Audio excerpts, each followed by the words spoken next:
টানা ১৭ বছর ধরে একচেটিয়াভাবে আওয়ামী লীগের ক্ষমতায় টিকে থাকা, এরপর জুলাই আন্দোলনের মধ্য দিয়ে এলো রাজনৈতিক পালাবদল।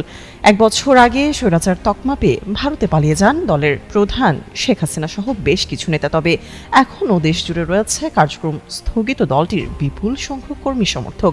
এরই মধ্যে ঘনিয়ে আসছে জাতীয় সংসদ নির্বাচনের সময়। প্রশ্ন উঠেছে, রাজনৈতিক এই পট পরিবর্তনে আওয়ামী লীগের ভোট পাবে কোন দলটি? কে হবে লাভবান? ফ্যাসিস্ট সরকারের গণহত্যার দায়ে অন্তর্বর্তী সরকারের নির্বাহী আদেশে নিষিদ্ধ রয়েছে আওয়ামী লীগের রাজনৈতিক কার্যক্রম। নির্বাচন কমিশনও স্থগিত করেছে দলটির নিবন্ধন। তাই আগামী নির্বাচনে আওয়ামী লীগের অংশগ্রহণ অসম্ভব। আগামী ফেব্রুয়ারির প্রথমার্ধে অনুষ্ঠিতব্য জাতীয় সংসদ নির্বাচনকে ঘিরে ভোটের মাঠে চলছে চুল ছেঁড়া বিশ্লেষণ। কার্যক্রম স্থগিত দলটির এই বিপুল সংখ্যক ভোটার যদি ভোট কেন্দ্রেই না যান, তবে নির্বাচন কতটা অন্তর্ভুক্তিমূলক হবে সে প্রশ্ন উঠেছে জোরে সোরে। এদিকে বিদ্যমান রাজনৈতিক দলগুলো আওয়ামী সমর্থিতদের ভোট নিজেদের দিকে টানতে করছেন নানা কৌশলগত হিসেব নিকেশ।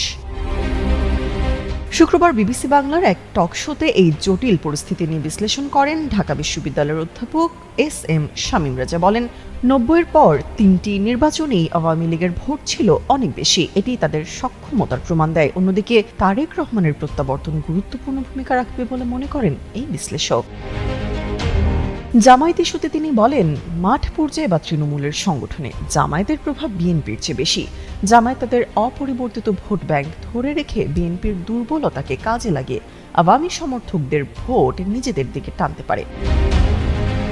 তবে বিএনপিও মনে করে একটি বৃহৎ গণতান্ত্রিক দল হিসেবে তারাই ভোট পেতে পারে। অধ্যাপক রেজার মতে, আওয়ামী লীগ সমর্থকরা দলের হাইকমান্ডের একটি নির্দেশনার জন্য অপেক্ষা করতে পারে। সেই নির্দেশনা অনুযায়ী তারা ভোট দেবে, অথবা নিরাপত্তাজনিত কারণেই ভোট দেবেই না। সব মিলিয়ে কোন দল কত সংখ্যক নবীন ভোট নিজেদের দিকে টানতে পারে তার উপর বহুলাংশে নির্ভর করবে নির্বাচনী সাফল্য।